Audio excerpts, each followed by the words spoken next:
Good evening. Welcome to the UpSet podcast. Tonight, we're talking about love. Coming up next.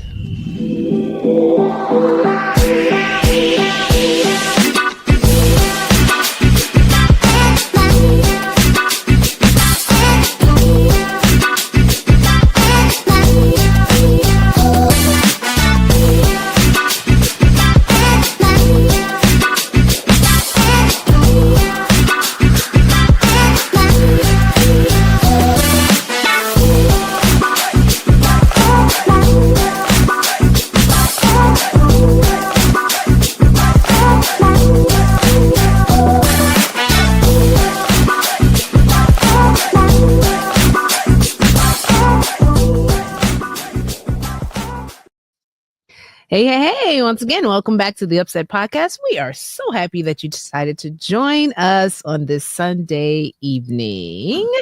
And when I say we're, you know who I'm talking about, right? These people, look at them. Hey, guys. There's a lot of love to come on Super Bowl Sunday. That's right. Is tonight Super Bowl Sunday? I didn't know that. Hey, go Eagles. Yeah, Chiefs by 10. Chiefs by 10. Oh, really? Is that where you are? I tell you, I tell you, Keenan is biblical. He's, the false prophet. Okay, we're not going to go down that road there, Tyler. You're not going to. I can't wait to see what happens because we know when Philly fans come out, boy. It was bad. What was it? Just two seasons ago, right? Yeah. That was rough. Lord.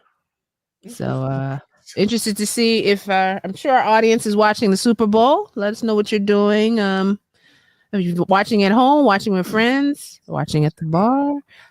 Just let us know. And who you Latasha said that I was actually in the Philadelphia airport just the other day on Thursday. Right, and it was Philly signs, Eagle signs just everywhere. Yeah. And there was this one guy, he had Chiefs everything on. He just walking through the airport just so bold. Proudly. Yeah. So proud of When is his funeral?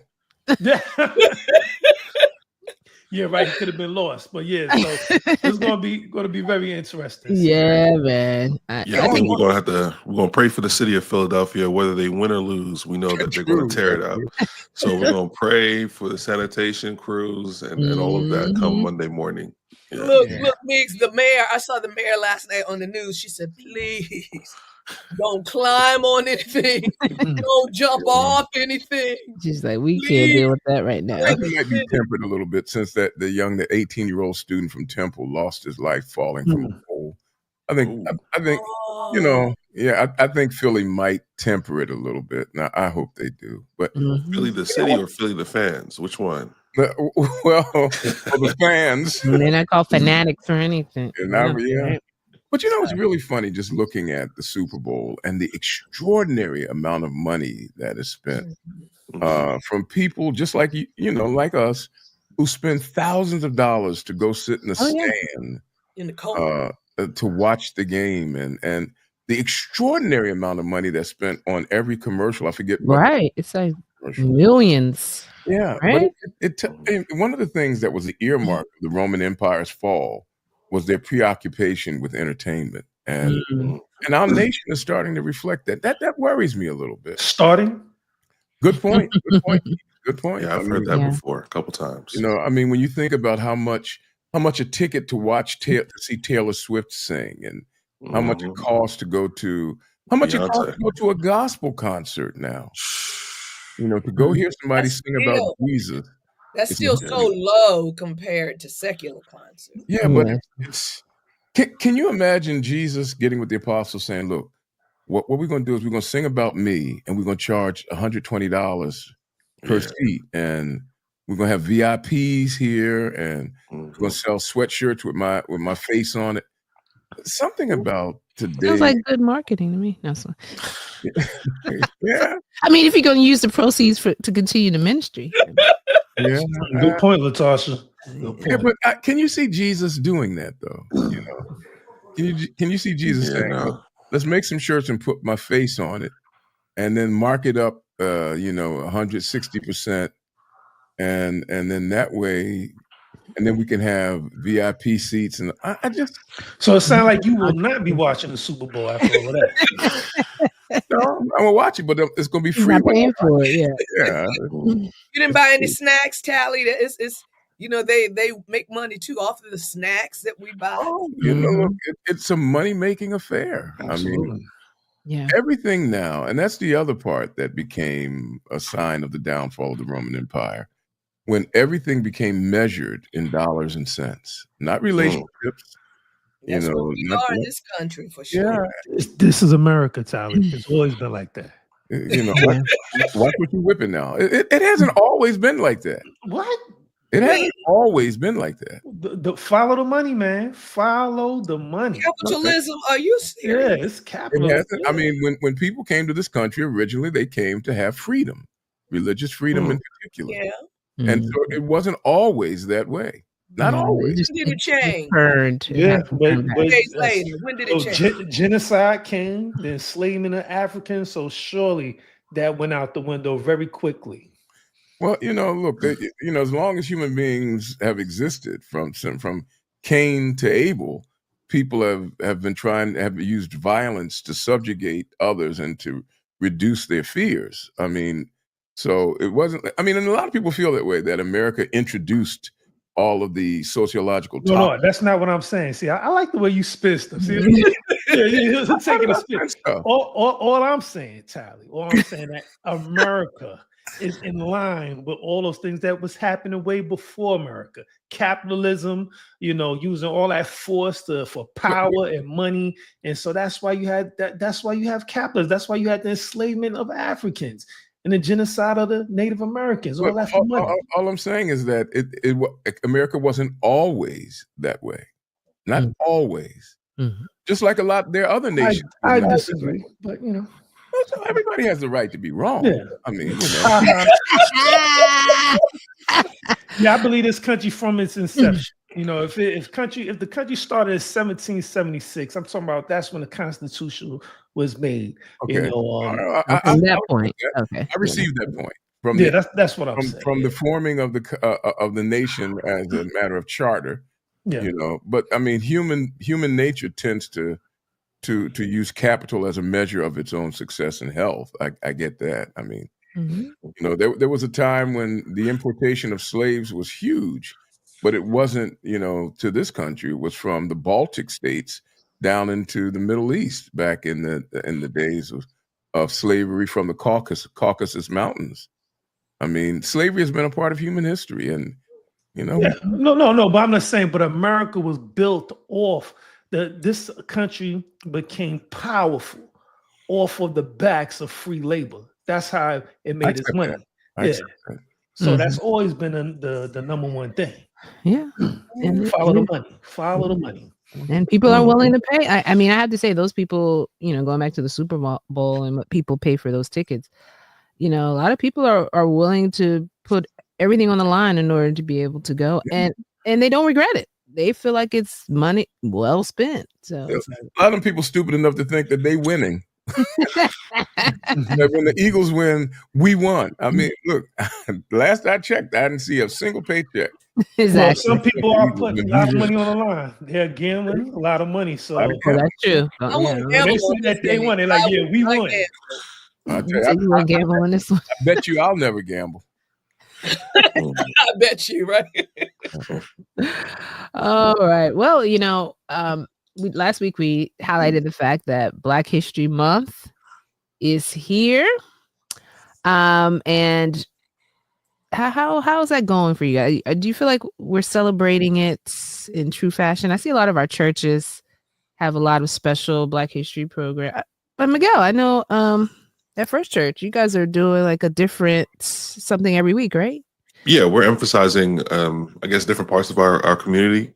Okay. So we started with the Caribbean Sabbath with Dr. Ramon Griffith. Oh. And we're doing Afro-Latino this weekend. We got African Day, and then we got our own Dr. Marlena. Okay.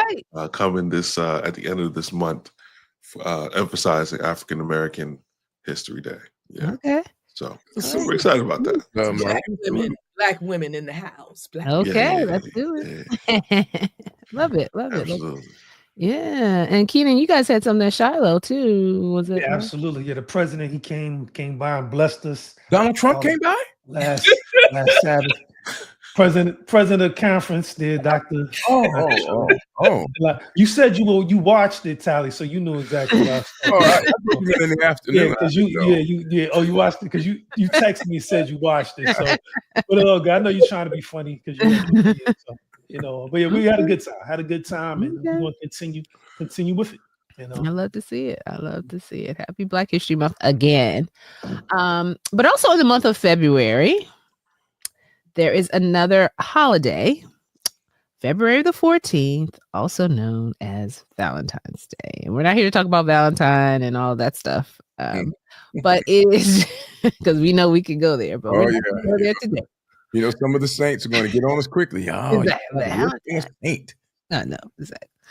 But we tend to refer to this as the love month. A lot of focus is being on love. Even at Germantown, our theme this month is crazy love. And so, of course, on the UpSet, we don't like any of these topics to go by without us tackling them in some way. So this evening, we're going to be talking about love and relationships. And I shared with you guys that we wanted questions from you. So we pulled together a few questions that are frequently asked as it relates to love, relationships, marriage, singleness, all of the above. So we're looking forward to this discussion. We have no idea where it will go. And that's what it is with love, right? You don't know what will happen with it. Very well put. Right? Well, I will say that, speaking of Valentine's Day, which is coming up this week, it's one of the most, what word do I want to use? It's one of those Valentines that either you love it.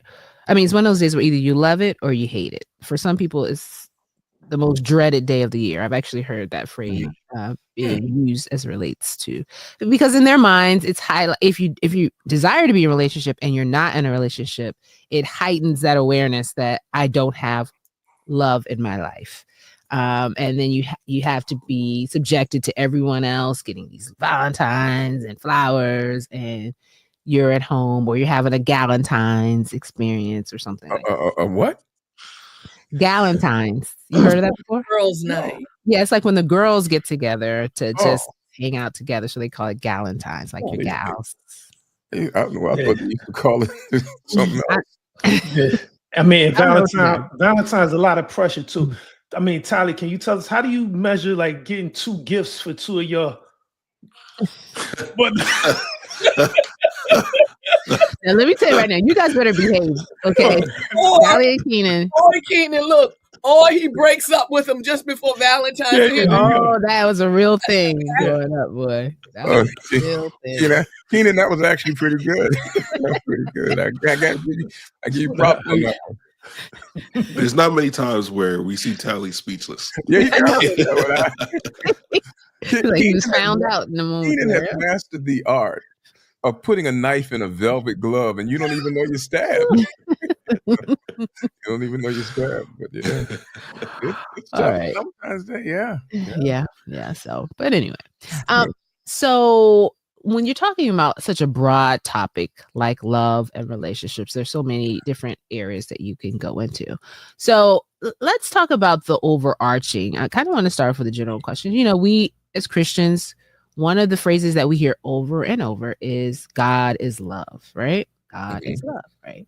So that being said, do you believe that if someone does not have a relationship with God, that they can truly understand or exemplify love, true love to someone else?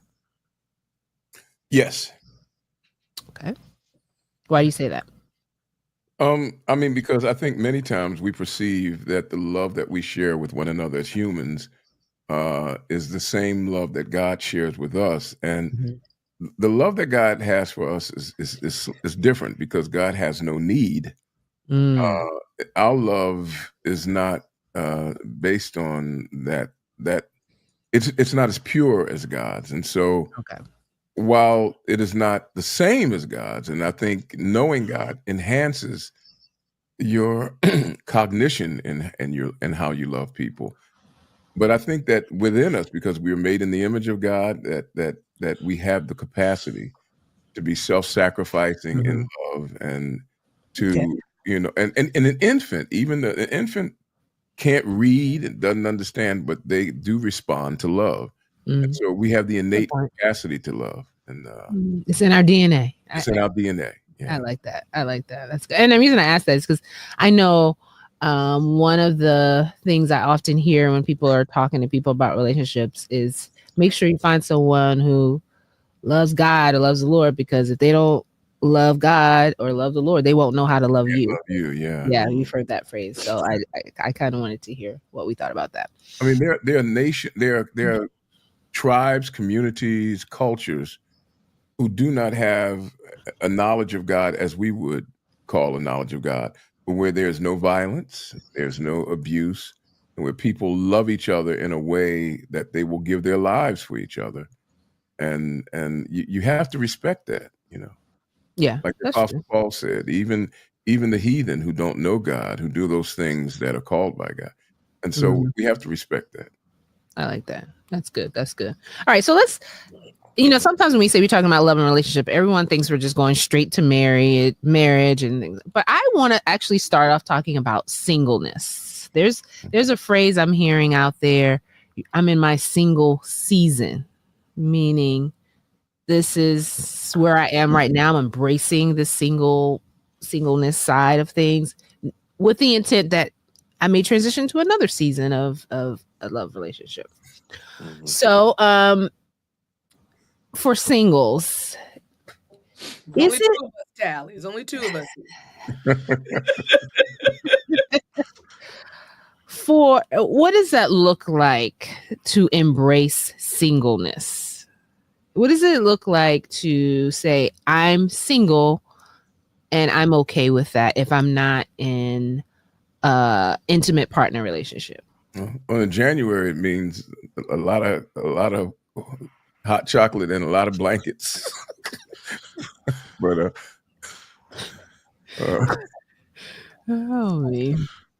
I would say that it is very healthy to embrace where you are. The season can last a long, long time.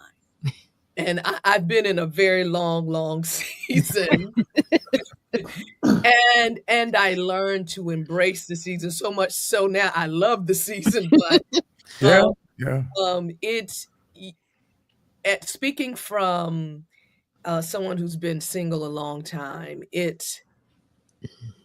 you go through so many emotional stages.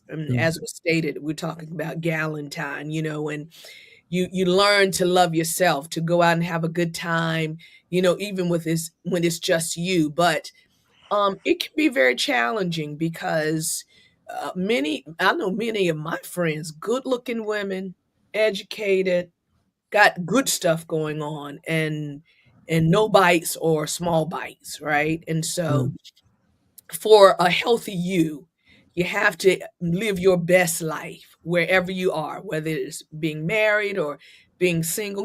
Back in the day, people, I don't want to buy a house yet until I get married. You better buy that house now. If you want to travel, go nice places now. Versus just do a repeat. When you finally get married. But I think it's important to love you and not be caught up into what other people have. Meaning, if others have gotten married, don't sit home and be depressed because you don't have that at this time. Just live your best life. Like that. Yeah. And according to Mary Winter, she wrote the book Black Fatigue. She put in her book that 50% of women, will not get married. Black women. Just an interesting statistic. Just wanted to throw that into the mix as well. Yeah, 50%. I wonder how that has changed over time, but I do see that becoming more of a trend, and I don't even know if that 50% is necessarily reflective of those who desire to be married versus those that just won't want to do it. You know what I mean? Because I am also seeing some people, like you said, Marlena, who are getting very comfortable in their singleness, their singlehood, and they're like, I don't need anyone. And I want to ask you guys this, and then I'll let you guys ask some of those questions too. I had a conversation with someone once who said that people who say they don't want to be married are actually lying to themselves. That everyone has a desire to be married. It's just a matter of if they're being honest with, or they're saying they're saying that they don't want to be, just so it doesn't look like they're failing at their desire. What do you guys think about that? Like they project. Paul speaks of the gift of singleness. I mean, even in the word, some people don't have the desire. Now, I mean, I'm there now, but it wasn't always like that. I mean, because I can't wait to get to my question, but that's down here that was very that mimics my life. But when people say that, I mean, I don't think you're trying to make a point. I think you're trying to accept where you are, and then it does you. Whether people call it complacency or whatever, you start to enjoy you and your time. And every relationship has its challenges, whether you're single or married. There are challenges on both sides. Yeah. And so when you're single and you can come and go when you like and do what you want. If I don't want to cook, I don't have to cook.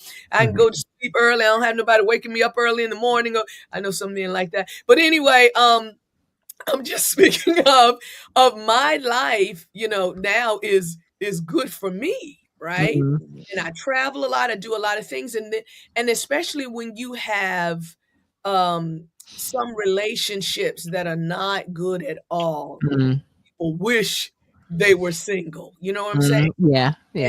And because truth be told, that 50% of women not getting married is also 50% of marriages failing. You know what I'm saying? Okay. And people stuck in bad relationships and they wish they were single.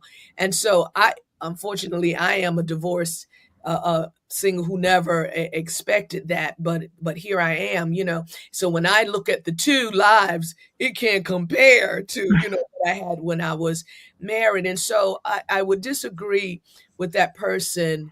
That is not true. I think at one point it may have been that they desired it, but then later on you get to a point where, life is good. Right. And you accept it. I think my views have changed on this. I don't think marriage should be for everyone. I think having it as a milestone puts a lot of pressure, and I think we're often, when you're in the marriage, you realize that there's a lot of things that you expected without communicating, and so you bringing this all within a marriage, and your reality doesn't meet your expectations in a lot of marriages. And repeating what Marlena just said, 50% end in divorce. Of the remaining 50, how many are happily married? Yeah. Let's say half, right? So let's cut it down and say 25% of the remainder are happy, and others are just there for the kids, or maybe they can't afford to divorce, or whatever the case may be. That's a small slice of the pie of people who are happily married. And so for me, I'm like, I'd rather you enjoy your life than to be in misery. Yeah. Well, no. Walk them right into that one. No. Enjoy your life. Enjoy being single. Enjoy being free. Being in a community helps as well. Than to force yourself to be in a marriage that might not be what you thought it was. Like, you dream of the wedding day, but you may not have what it takes to maintain a healthy. I'm not saying that you're incapable, but you might not have the energy or the capacity to deal with the rigors of trying to make a marriage work with someone that you might not like in 5 years. And so that's I'm changing my position on this. Even as you speak. Yeah. And what Miggs is saying, that is so important, because Dr. Keenan, I'm sure you're familiar with this when you have so many people that don't want counseling. They don't want, a mediator coming in, telling them or teaching them how to get along, right? And so they feel they just, I am who I am, but and without a desire to change. But no, you jacking up this relationship, right? And you got to learn how to get better, and they don't want to sometimes. And so that makes it very, very, very, very, very challenging. May I say, look, because Marlene, you brought this up. Most times when a couple come to counseling, normally they're like right at the edge. That's why they say I think it's like 50% of couples come to counseling. It actually helps because one of them already made up their minds. I'm just coming to counseling just to say I tried it. And in their minds, they already checked out. Yeah. So it's what but the word gift, where people talk about having the gift of singleness and all that, I push back a little bit on the word gift. I mean, because sometimes gift means that you are able to withstand. For example, some people have the gift of poverty. They know how to be poor. That don't mean that's what is ideally intended for people. We remember, for those of us who believe the Bible, and then there's Keenan. But for those of us who believe the Bible, all right now, Saint Muhammad, come on now. He said, "I see Natasha. I told you guys to behave." He said Muhammad is a prophet, so his name is Muhammad now. But leave that alone. Back to the topic. I mean, back to the topic. The book starts off with a perfect world. And then at the end of perfection, God creates a perfect man and puts him in a perfect garden. And that perfect man in that perfect garden is standing next to a perfect God. And God looks at that man and says, something wrong with you. Because without the ability to have intimacy, which allows a person to extend their lives beyond the narrow confines of the tyranny of the self, your life's not complete. We're all meant, as the Apostle Paul says, no man lives to himself or dies to himself. We're all meant to interact at a level that is intimate. We're meant that way. And so because human nature has been fractured and broken, not everybody can have that. But the intention is for us to live beyond the narrow confines of self and to experience life through the eyes and the highest hallmark of being human is empathy, to be able to feel through another and to live through the experience of another. And so, the gift of singleness is actually, I think, a misnomer. We can live. What does Paul mean then when he says that? What we all no man lives. When he was talking, he was comparing it to married life as well as single. There was a strong contrast. So how are you saying that he meant that when he is teaching that point? Let the singles go at it. Go at it. He's telling all this blah blah blah, but Paul was explicit. He had a strong contrast. Yeah, I mean, and Paul wrestled with some things. I mean, Paul wrestled with things. We like to make him perfect because we think the Bible is, but Paul wrestled with some things. And as a man who had been married and for some other reason now was not married, I mean, he wrestled with things. Some of the statements he makes about women, people, we look at it differently now. But what he was basically saying is that as human beings, we were meant to be in relationship. And the ideal of that relationship is the intimate expression created by God in the garden. Because human nature is broken and flawed now, we cannot all achieve what was initially intended. It was never intended for people to be divorced, but God allowed it. It was never intended for people to have to have more than one wife. But we see in Abraham and in David, I mean, he tells David, if you wanted more wives, I would have given them to you. It wasn't God's intention, but he allowed it.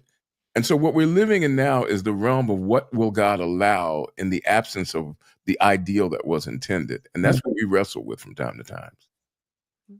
Yeah, that's well said, Tally. Yeah. And I know are we still talking about singleness right now? Oh, we can transition where you want to go.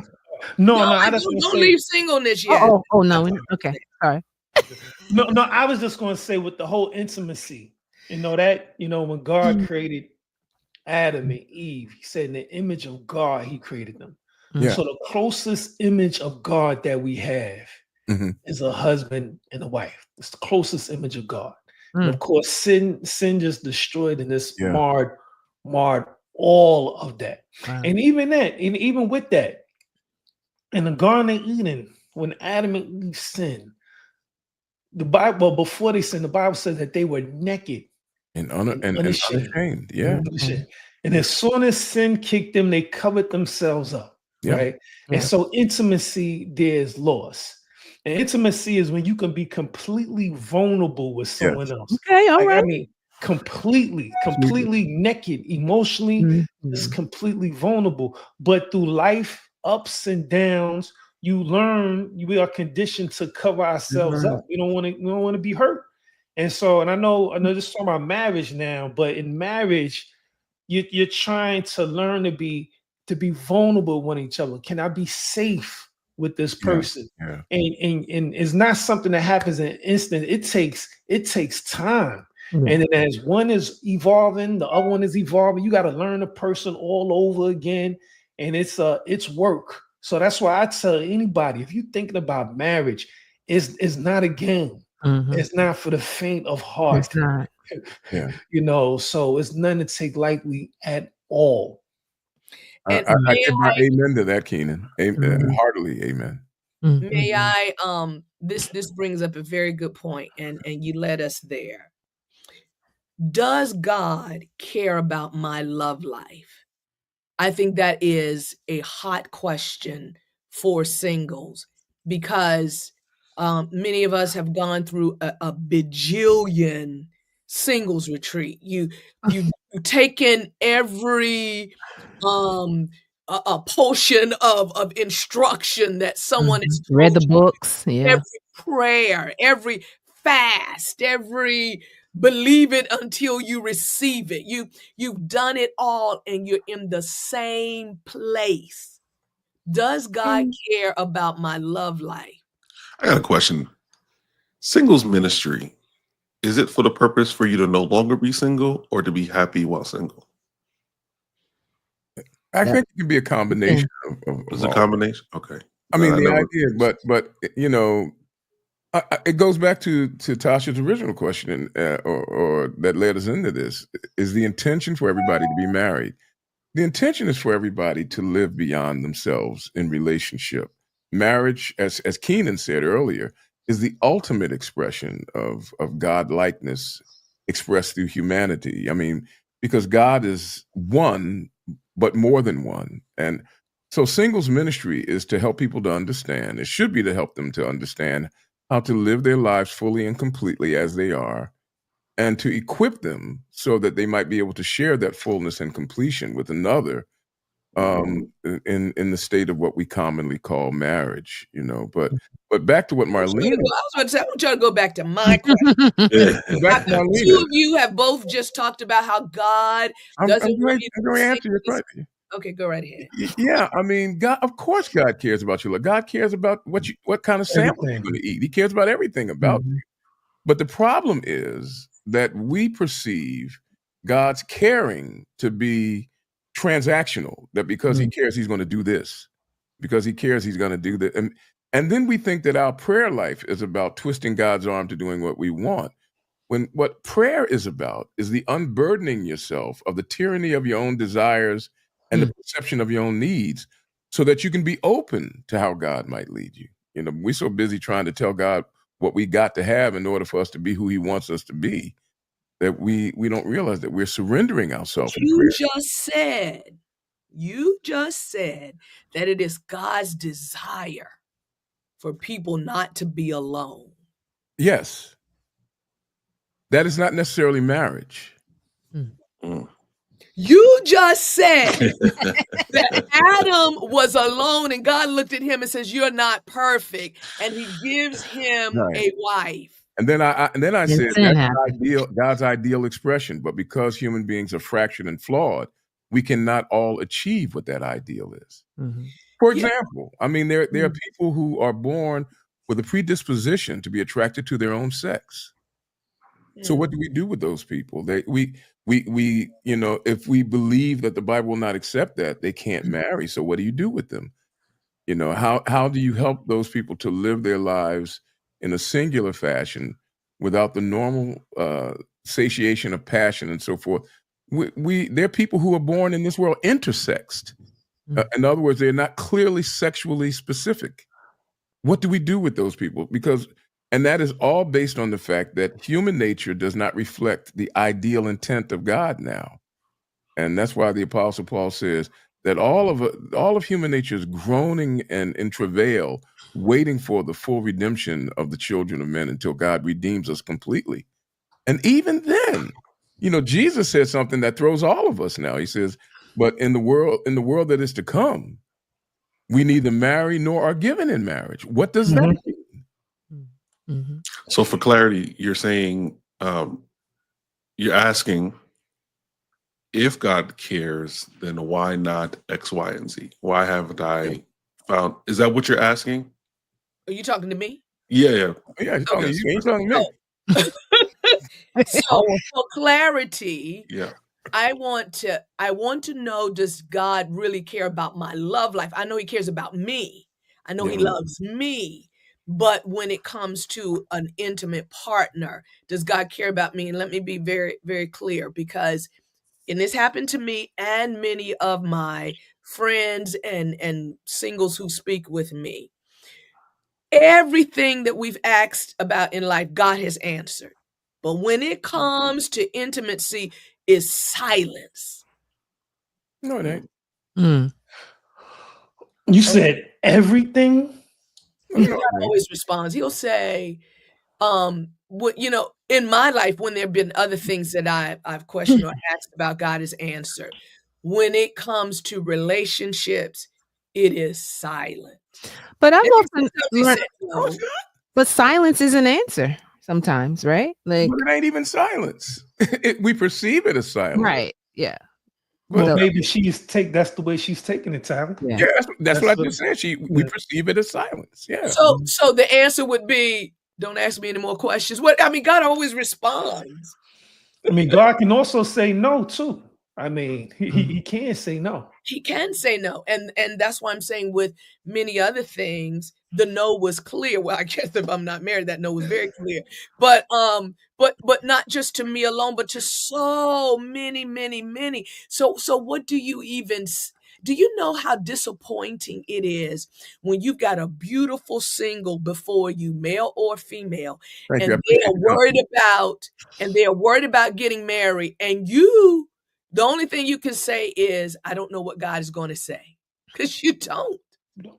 Yeah, that's what's wrong with that? That's the appropriate thing to say. Yeah, that's faith. Everything. Yeah, but I think the focus, you talked about God desiring us to be in relationship. I think if we take the focus off of intimate partner, because I will speak as a woman, there is a lot of societal pressure on women to be married. Like, you're groomed to be a wife. And so a lot of women get to a stage where they feel like, if I am not married, I failed. I'm not living up to the woman I should be. And I've run into those women, Marlena, who I have too. They feel they have so much going for them, but yet they feel like failures because they don't have a spouse. After they prayed, Tosh, and prayed and prayed. Right. You know what I'm saying? Let me just say, I'm sorry, Tosh, go ahead. No. I was just saying, I think there's a hyper focus on finding an intimate partner that sometimes we don't value developing the other relationships around us. And when we stop focusing so much, like that's our only intent, that's the only measure of success that we have in our lives, I think it will help us create a little bit of balance around it. But I don't know. Yeah. I just want to say, Ty, I know you're about to jump in, but yeah, there's a lot of pressure. I know some females who have told me every time they go home, their parents or the moms always ask, "Hey, when you getting married?" I want some grandkids. You know, this, where's that? Their families always asking. So I definitely see how the pressure. I think females they are under more pressure than men. I haven't heard that so much on the male's perspective. Even in this conversation right here between Tally and Marlena, you can see it's a different just viewpoint, you know. But I definitely have heard that before. My bad, Tally. I know no, it's cool, and I agree with you, Keenan. But it is the pressure is more about. Let me see if I can say this differently. Human beings have an expectation for full realization. In other words, if we plant a rose bush, we are waiting for a rose to bloom. It can be green leaves and wonderful thorns and everything, but until we see a rose, we feel like it hasn't really reached its full potential because rose bushes produce roses. When it comes to our lives, women get pregnant and have children. This is the propagation of our species.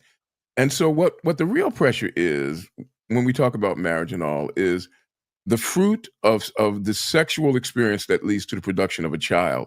And so people are saying, when are you going to fully actualize yourself by having children? That's the pressure on women.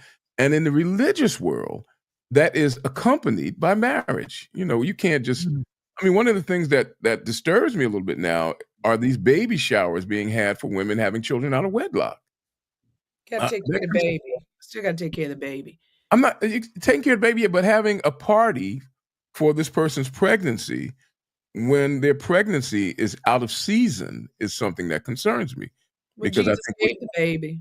He sent the baby. It ain't the same thing, Marlene. We're not talking about, look, I'll be the first one to embrace the life of a child and to dedicate that child in church.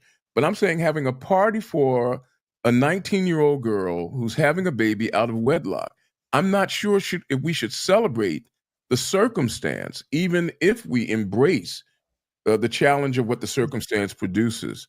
I know exactly what you're saying, but I'll talk about that point when you finish. Go right ahead. Yeah, I mean, and so when people are with the pressure that's on women is that as child bearers, as producers of life, you know, and holders and nurturers of that life, that is pressure on them, and so it's not that you're saying the woman is incomplete. It's that human beings expect a level of actualization and fruition that represents the fullness of what a person can become.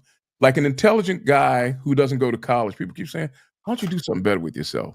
But if a person's not that bright and, you know, they're just painting bridges, you kind of, okay. But so you just keep pushing people to become the fullest expression of what you perceive that they can be. Okay, now may I speak as a woman? Because you're saying that we just have pressure to have children. Women have pressure on just even being married, period, right? Because you feel, sometimes you can feel that life is not complete until you have that mate. And that is societal pressure, because many of friends I know, they're not talking about having children, right? But it's the pressure of not being able to have someone to walk by your side, even if that's just a perception for the rest of your days, right? And then it is the pressure, if I may speak, of having sexual desires that are unfulfilled. When you are trying to live holy and you're still fighting that thing and you want to do what's right, right? And so there's so many pressures that people won't understand, because when you're married, you lose that. There's so many other things that you might be focusing on at that time. But being a single woman, there are things that I cannot express on this show, but you know, unless you do you express them on, Marlena? Unless you walk there, then you don't understand. And so when people come along and act like, hey, you ought to be good with your life. It takes a lot of growth to get to even where I am, where I'm saying I love my life now. I enjoy where I am, but it hasn't always been so, right?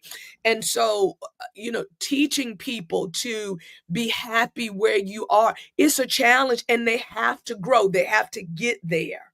All right. I did not say that women are not under pressure, and I am not saying that the only thing that people put pressure on them about is having life.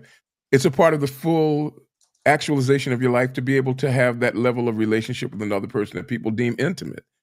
But women, look, I have intimate relationship with guy. Paul Anderson is my dear. Bill Hall and I, we're like brothers. I mean, and so this is an intimate relationship. We're talking, the level of intimacy I'm speaking of. I get that, but what I'm saying is, what we're talking about is sexual intimacy, and that's different.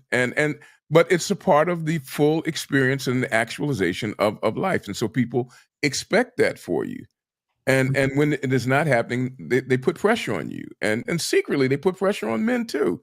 It's just not the same kind. It's a little more subtle, and so people are asking you, when will you fully actualize your life? And for women, because women get pregnant and have children, that is a big part of the actualization, a big part of it. Let me speak on that. I bet you Let will. me speak on that right there. I can't Because when one sins, people want to cast them so far to make them understand that what you've done is a sin. Because when you spoke of when someone was to have a child, you can give stuff to the baby, but you really don't have to have a party, a celebration. There's a way to still have somebody to understand that what you've done is a mistake, but actually, and also to celebrate the life of a little baby that is coming.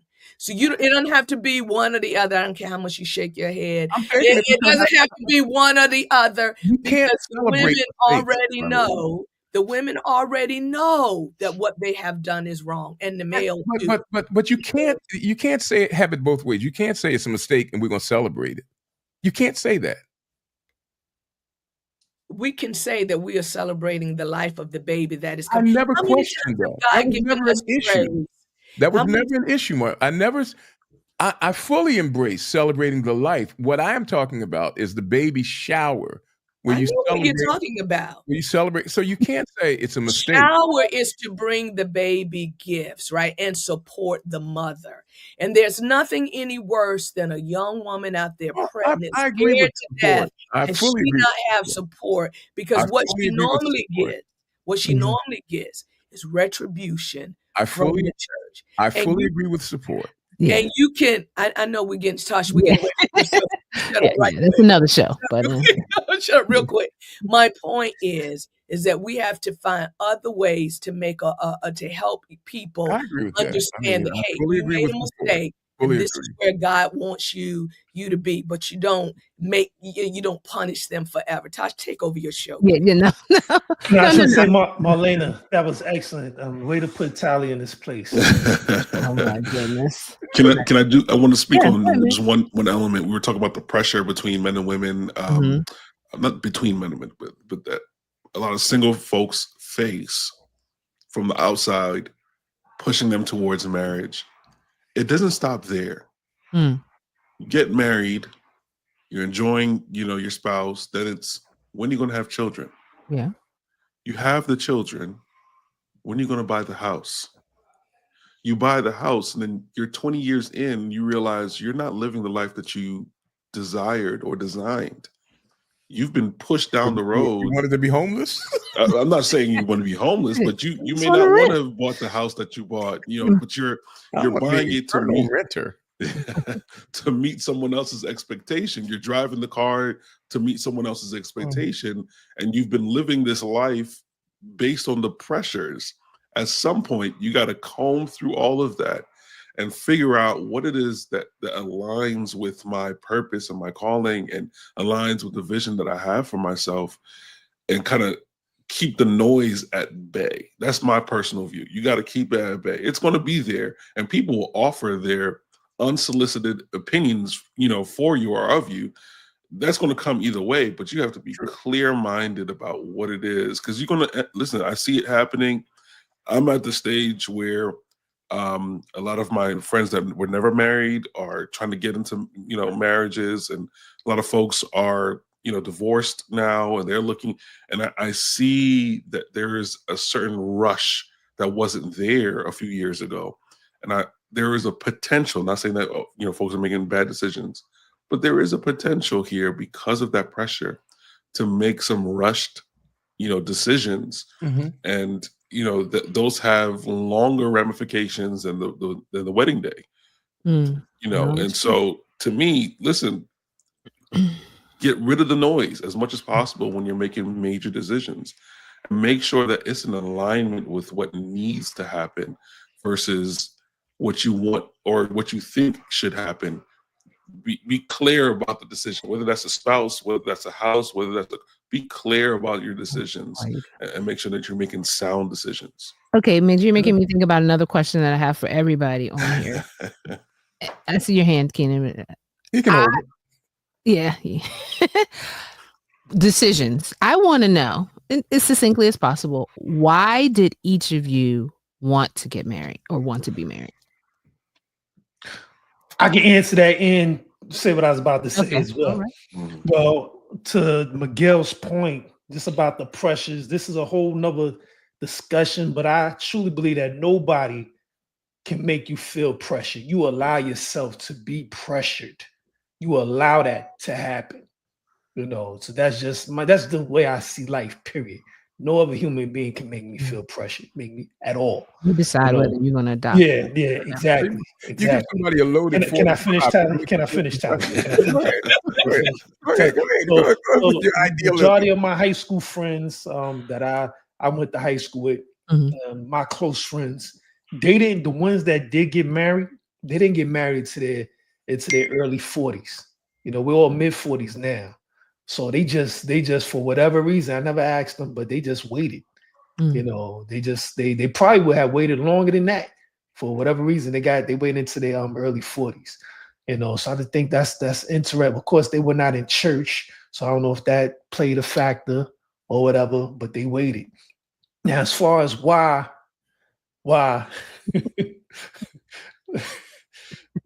Why did I get married? No, I'm looking at. What was you said? Why did I get married? Why did you decide that you wanted to be married? What did you desire? I could be honest. I believe in being fully transparent. Yeah. I'm not trying to hide anything, but I did not grow up in church myself at all. I didn't grow up in church. So when I got married because my girlfriend at the time was pregnant. And I had already a child, already. So I didn't want to have two children out of wedlock. No, so if I could be honest, that's why I chose to get married. And I got married at 24, which I probably would not recommend. My wife was 21. Would not recommend that to anybody. Anybody. So that's my just being full transparent. I know y'all holy, and all that stuff, but just throwing that out there. No, that's good. That's real life. They do that, and they are part of the church. So when you say you weren't a part of the church yet, it was a part of the church yet. I mean, sexual desire is holy. Right. And so we have to embrace that as a part of it. But I got married, Keenan, at 23. And divorced at 38. So, but I mean, I got married because we all come and we have expectations, illusions that lead us forward, desires, and we try to meet them. We want to fulfill ourselves, and we're looking for someone to help us do that, which is what leads to marriage and the romance that pushes us to that one particular person. And unfortunately, we don't know enough about ourselves typically to know all of the things that's driving us. And we tend to find those things out after we get married. And if we're fortunate, we can work them out in the marriage. Sometimes we can't. It leads to divorce. And so I experienced both of those things, a sincere driving towards it and a sincere getting out of it, so. Okay.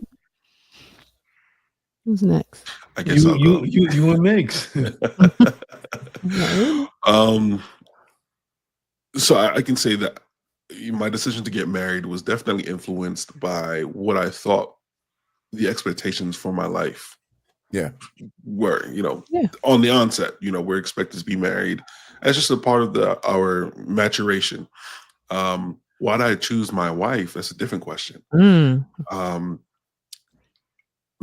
I've never been around someone that completely understood me. Like, we can, sometimes we don't even have to dialogue to know what the other person is about to do.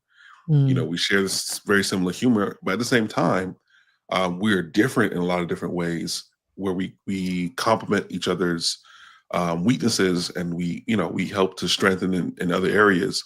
And so I found a life partner, and I'm like, I can't just give that up. And we waited for a period of time. We met, I was 19. She just turned 18. Oh no, I was 20. She just turned 19. Oh, the doors of the church. Oh, so you was 20 and she just turned 19 when you got married? Yeah. No. When we met, when we started, talking, getting to know each other. We didn't get married until I was 27. And so, we waited a good period of time. At that time, age. I have pressure, right? Wasn't that pressure for dating so long? People's like, how long y'all gonna date? Get married. Okay, like Keenan. That stuff don't faze me. Okay. So there are a lot of people talking, but I'm like, like Keenan the stork beat the preacher. I know, right? Like, which part of Keenan are we talking about? No. We just in the back thing. No. But we did get a lot of commentary. Why, but we're also stubborn in that way. We're going to do things on our own time, in our own way.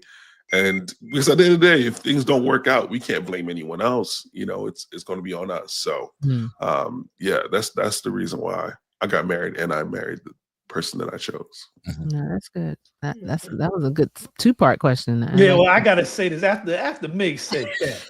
I just want to say the heavens just opened up. My wife just I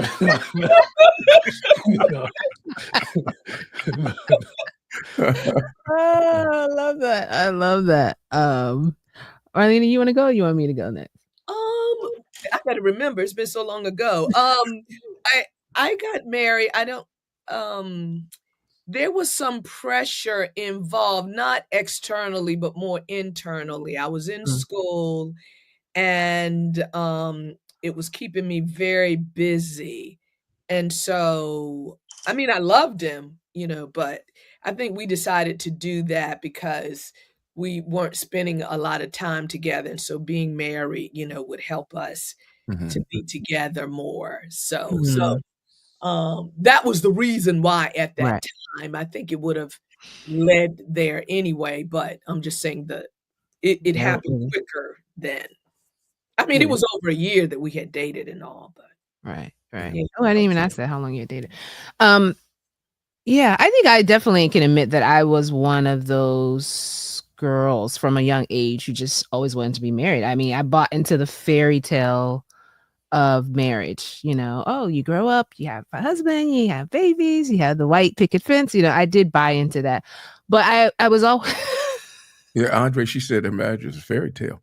Yeah. But God also sent you a good man, so you were blessed. And that's funny though, because you're calling him, but that was really one of the sticking points before us getting married, is because he knew that I was like a sucker for love, and he always wanted to make sure that I just didn't want to be married as opposed to marrying him. You see what I'm saying? He didn't want to fill a role in my fairy tale life, as opposed to knowing that I wanted to choose him as my spouse for a lifetime. So, but when did you make that clear to him there, Latasha? Exactly, because that was a struggle. Because as much as I had this fairy tale mindset, I consider myself a fairly reasonable person. I'm not going to treat something like marriage with, some frivolity. Like I'm really going to give it some thought. So even in trying to see who I wanted to be with the rest of my life, I wasn't going with that flippantly. Like I told you guys, and Tally always teases me, I had my list, and this was a list that I felt like it was God inspired. Like the things I had a list too. I had a list. Yeah. Don't pay attention to Tally. I didn't want to play around with this thing because I took it that seriously. You know what I mean? And so, making a list. and so for me, dating, I didn't date a whole lot, but I knew I knew how not to waste my time. Right. So when I met someone that I said, this is looking like someone that I could see myself being with long term, that I can see myself growing with, that I can see where I can partner with them and improving their life and vice versa. I said, like, this is a great match. And so I felt like I dated with some level of intentionality. Now, I will say, I think I was more ready for marriage than he was. It wasn't until this is so funny. It wasn't until I think we were out with my sister-in-law and somebody said, maybe she asked some question about marriage, and he was like, marriage? And he was asking it like, who's even thinking about marriage? And I think I like broke down, started crying, and he was like, what's wrong with you? Like, he didn't even know that my mindset was on marriage, and he was just enjoying dating. And so that was kind of a pivotal point. That was a pivotal point in our relationship, saying, oh, we have two different enjoying dating. Like, we have two different concepts of our marriage timeline. So, and that's something that I see happening even now with couples, one person being ready before the other.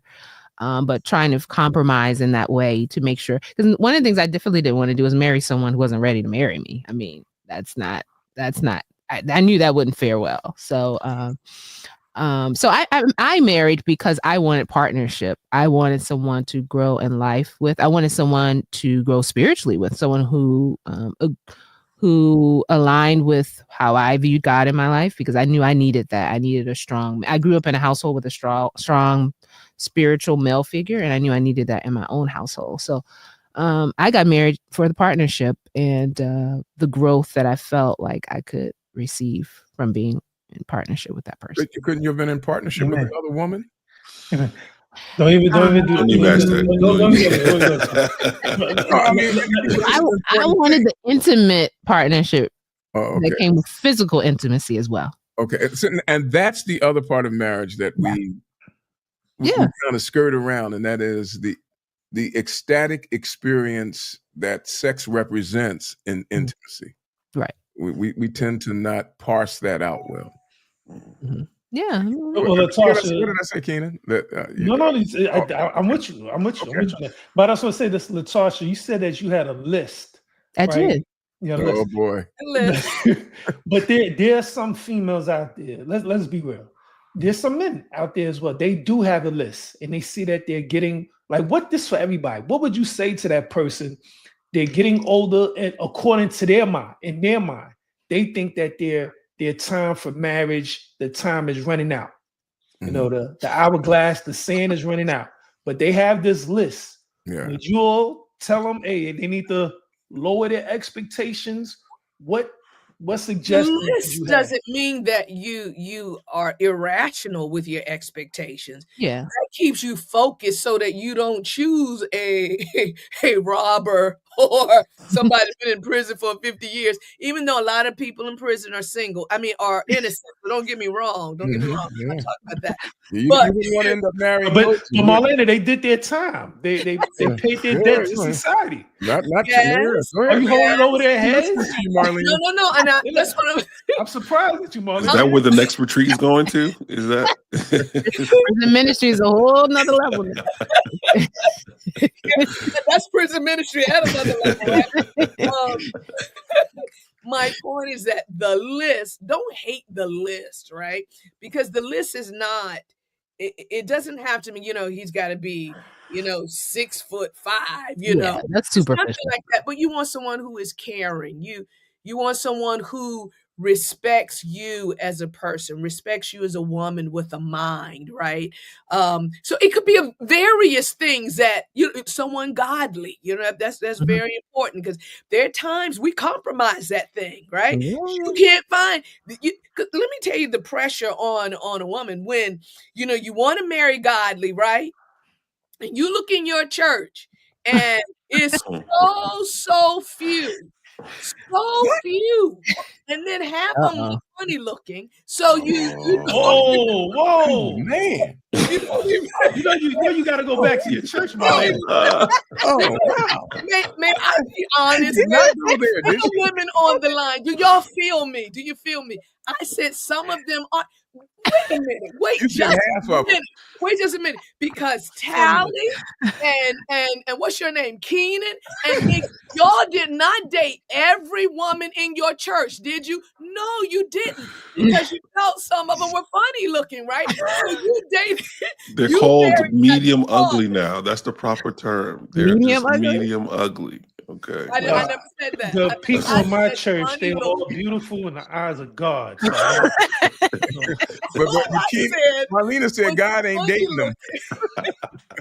Y'all have messed up my conversation. I said it so kindly. I said funny looking. I didn't give it. I didn't rate it. I didn't do anything. Right. So my point is, so then you're trying to find someone godly. Then you're trying to find an Adventist Christian so you can walk together, right? Come together at church. That's. And your slimmings are so few. They're so few, right?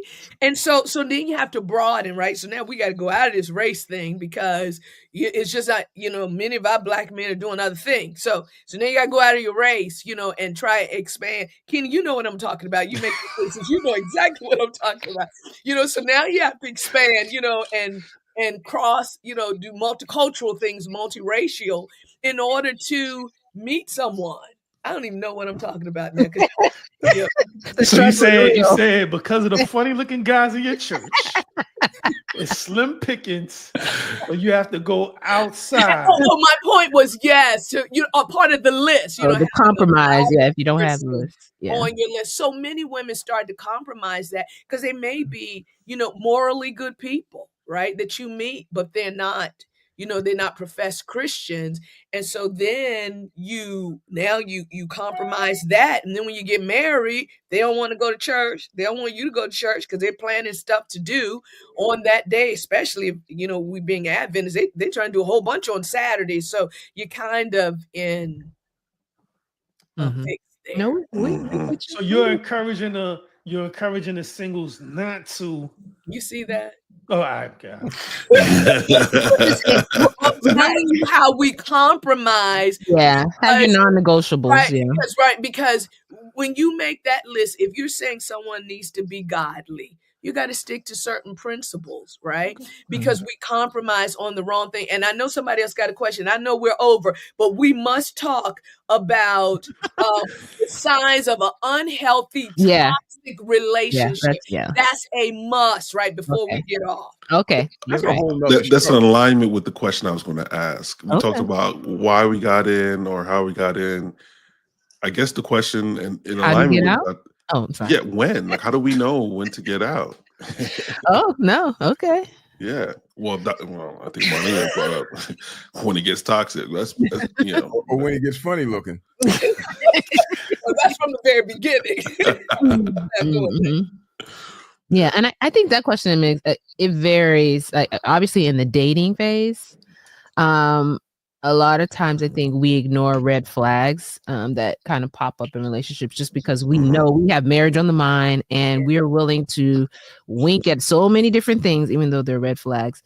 But I definitely would say, and I'm speaking for dating because I do feel it's a little different when you're married, and I'll transition. But when you're dating and you're in a relationship where you recognize that, one, you're not able to be your vulnerable self, as we talked about earlier, where you find yourself constantly having to shift who you are to please your partner, that's a red flag. That's not sustainable. And people who operate in relationships like that, you're just setting yourself up for failure.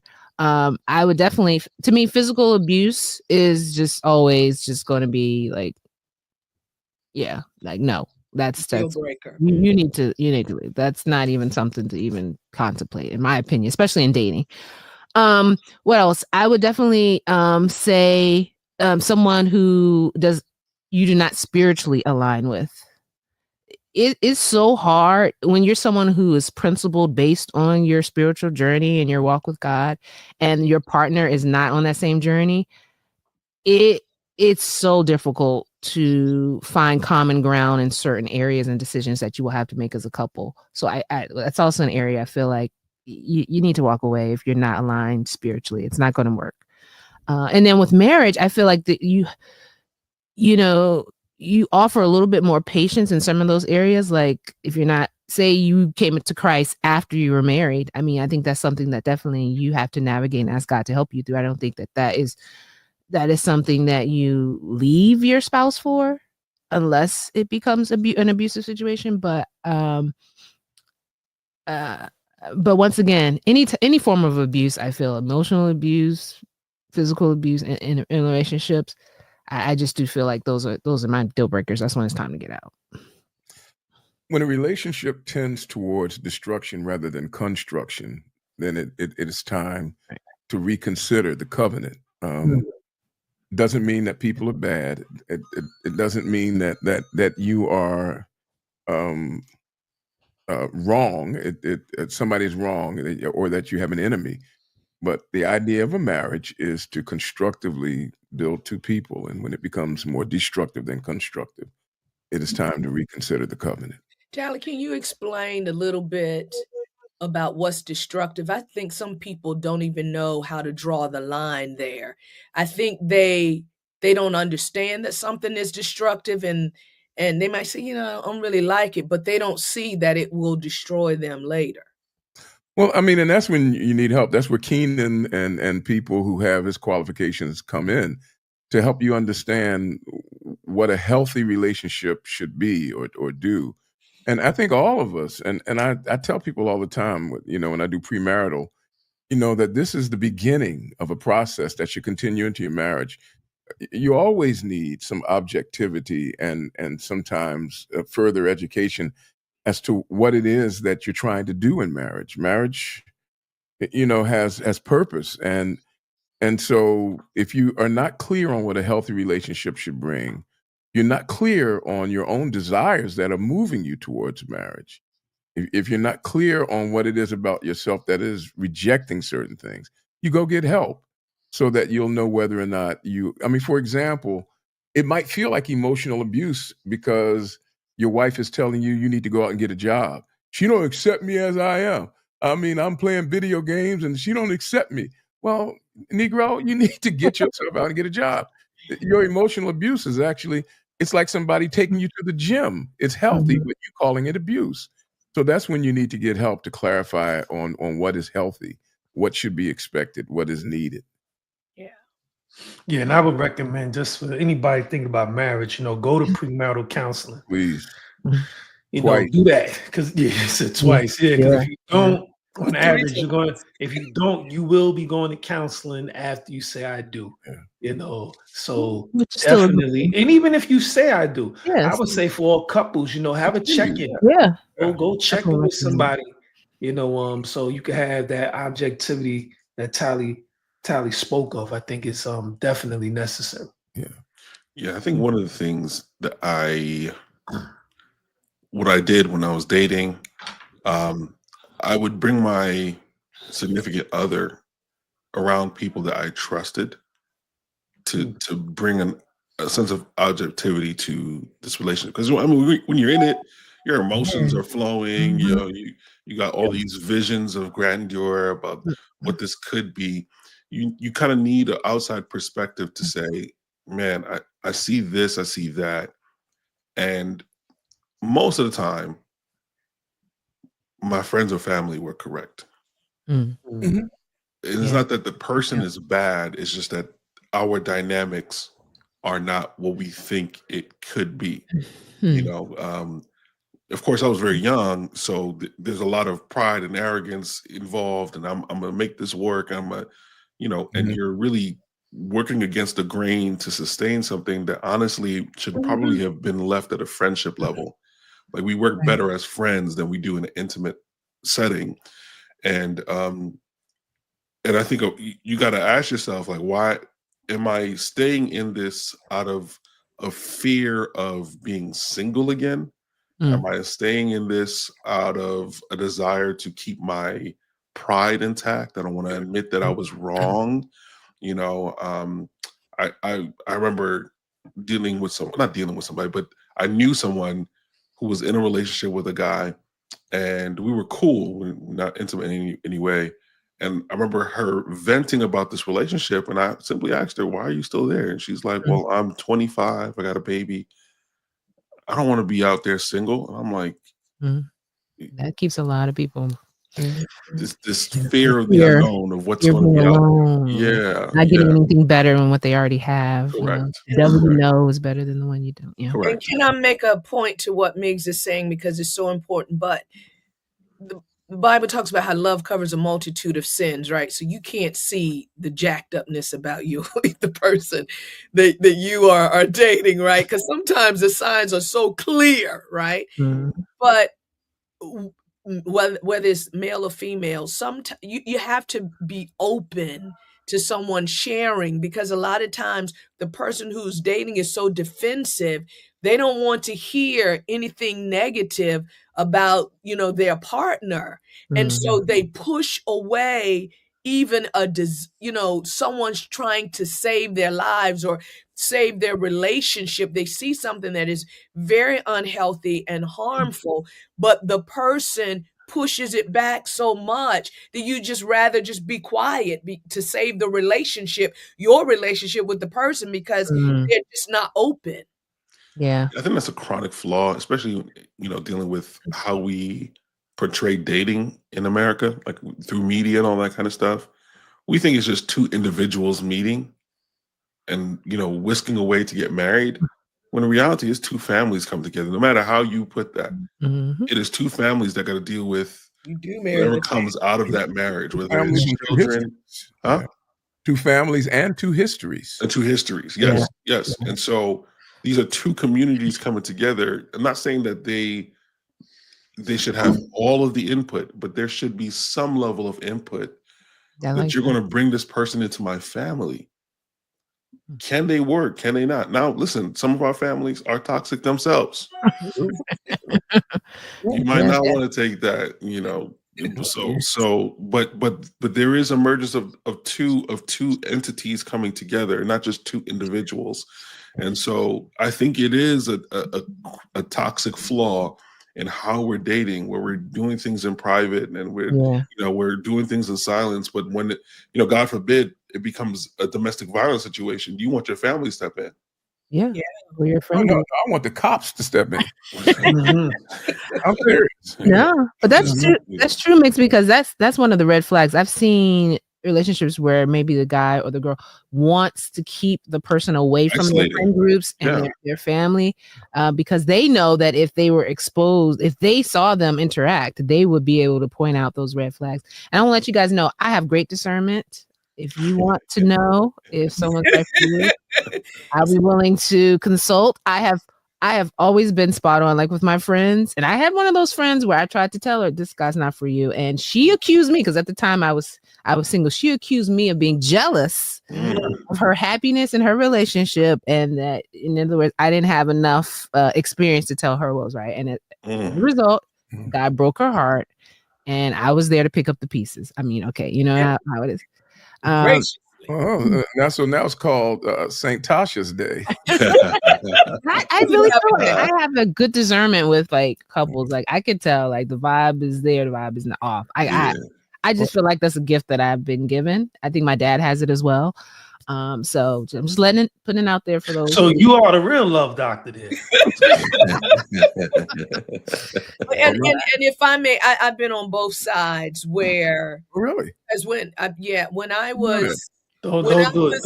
Listen, true story. It's true facts. When I was dating my ex-husband, there were red signs. Now, he never hit me when we were dating, but he was controlling, right? That's probably why we got married. I'm in school, we get married, we spend, more time together, because you don't have a lot of time, right? So you think that person just really, into you or whatever, but when you start to see signs of someone, being very controlling in your life and really telling you what to do, and you not having your own autonomy, your own freedom. I mean, those are hot red flags, that you've got to be open to. And I was not open to when people were saying, I don't know, something I don't see about, he's really, because as both of you guys were saying, it doesn't mean that they're a bad person in everything, right? So I was looking at the good qualities versus when, those bad ones that I said, well, he's got some good things, right?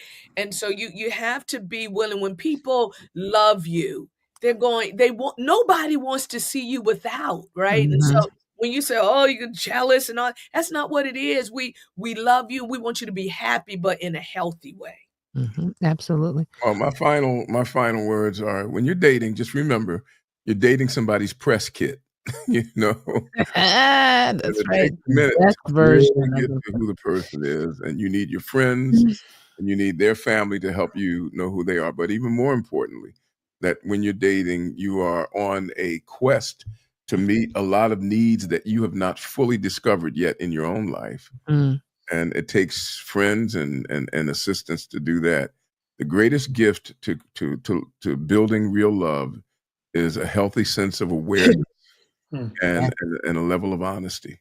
Right. I'm glad you said that, Ted, because I was going to ask us to kind of end with some of the best either dating or love advice you've ever received. And I have to say that that's some of mine. Even though I had that list, I had to make sure that everything that I put on that list, I could provide for a spouse. I feel like a lot of times we're so bent on what we want the other person to have that we're not doing the work on ourselves. And I would say your first step before even thinking about entering a relationship is to make sure you're healthy, make sure you've healed old wounds, make sure you know who you are, because until you know who you are, you're not going to know what you need to complement yourself. You're going to allow the relationship to define who you are. And I think that's some of the mistakes that we make. We allow other people to tell us who we are, who we should be. And then when we come to this awareness of who we are in the relationship, and suddenly we're ready to spread our wings and your partner's looking at you like, who are you? And what is this?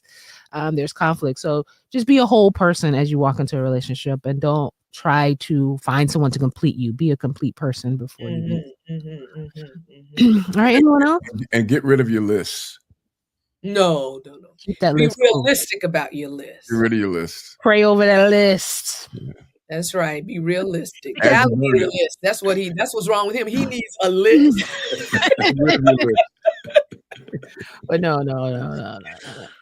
Anyway, anyone else have any closing tips or regarding love that they want to share before we close out today? I mean, Latasha, I think you all said it. Just that self-awareness. Gotta have self-awareness. Take your time. There's no rush. Just Even really at 60, take your time. right? No matter how old you are, just take your time. And I can just tell this the best marriage advice that can I get that out there? The best marriage advice? Sure, that's what we want to hear. So one time when I was pastoring at Calvary, Seventh-day Adventist Church, I was the assistant pastor, and I went to go visit this older couple, and they had been married almost 60 years. I mean, it was something that's incredible. And I said, please, tell me what's the secret? Talking to the husband. They're both deceased right now. But I asked him, when I was like, what's the secret? He told me, he said, well, young man, he said, when your wife talks, just nod your head. He said, when she keeps talking, just nod your head. And when she asks you questions, just nod your head. He said, and one day you get to die. Wow. I don't know how I feel about this. Yeah, I don't know about that one. You just nod your head until you die? No. That's what he said. He was married for 60-some years. I never met nobody that was married that long at that time. That was his advice. So, I know, happy wife, happy life. Okay. But that doesn't sound like a happy marriage. I'm gonna tell you what he said, man. That's what he said. That's probably somebody need to be sitting on the back deck of your car going like this. I mean, that's what the man said. I agree with him. But no, I would just go back to the self-awareness. Get to know yourself. That's the main thing. Get to know yourself, your own relationship with God and who you are, your what you like, what you don't like, and go from there. But take your time. Young people, take your time. Mm-hmm. And it looks like the Chiefs are winning by 50. And if I might add, I know people are they want to get to the game. Listen, know that in every relationship, it requires work. It requires work to be single. Yeah. It requires work to be married. Don't think that the work that you did to be healthy in a single life, that once you get married, it's all over. As far as working in that relationship, marriage is going to take even more, because now you're dealing with two people and not just yourself. So enjoy, if you're dating, you're looking to get married, just understand that both of you have to make that covenant that we're going to get counseling, we're going to be healthy, we're going to go to, relationship building retreats, so that you will have a good relationship, because you're going to see different things in each other once you get married that you might not see as a single person. Tally's married to the Eagles right now. Yeah. Okay. I just want to know, Tally, does it hurt more to make it to the Super Bowl and lose, or does it hurt less if you lost in the first round of the playoffs? Which one hurts more? You don't Ladies and gentlemen, this right was a wonderful discussion on love. Save your answer for next week. Oh, but that's so cool to see Tally in his hat. I think that's my first time ever seeing you in any type of cap. Go Eagles, go. All right, guys. Well, thank you for sharing about love. This is always one of those complex topics, and thank you all for being vulnerable and sharing. We hope that someone got something out of this conversation. We look forward to hearing what you have to say in the comments, and happy love to all of you all. Go Eagles. I take my hat.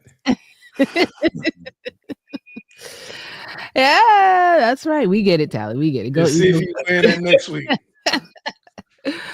All right, guys. Have a lovely evening, and we'll see you next time. Bye, guys. Peace.